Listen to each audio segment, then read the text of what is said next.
Pumunta si Tanggol sa kanilang bahay para maghiganti kay Rigor.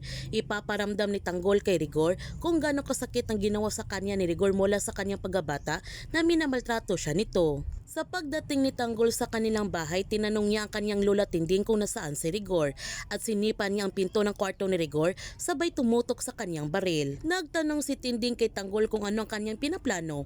Ang sabi ni Tanggol, alam niyang ginawang pagmaltrato sa kanya ng kanyang ama mula sa bata pa siya. At nagtanong si Tanggol sa kanyang lola Tinding kung bakit nagsinungaling ito sa kanya. Ang sagot ni Tinding na umasa siya na magibang pagtingin sa kanya ni Rigor pero hindi yun nagbago. Ang galit na sabi ni Tanggol na papatayin niya si Rigor.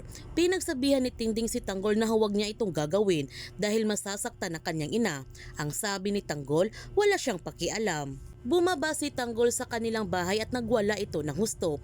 Sinira niya ang kanilang bilyaran at pati ng mga gamit ng kanilang kapitbahay. Hihintayin ni Tanggol na dumating si Rigor dahil hindi niya palalagpasin ang araw na ito hanggat hindi siya makaganti kay Rigor. Sa pagdating ni Rigor, nadatnan na lamang niya ang gulo na ginawa ni Tanggol at nagagalit ng husto si Rigor nito. Ipinaalam naman ng lalaki kay Tanggol na dumating na si Rigor kaya pumunta na nga si Tanggol sa kanilang bahay upang patayin na niya si Rigor at wala siyang pakialam kung makulong ulit siya. Noong nakita ni Tanggol si Rigor, binaril kaagad niya ito hanggang nagbarilan nga sila sa isa't isa. At nagkakasuntukan din sila nito.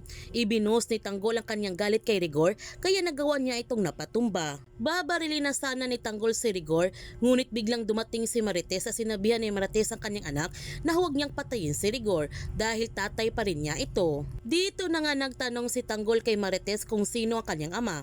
Sinabi naman ni Marites na si Ramon Montenegro ang kanyang ama.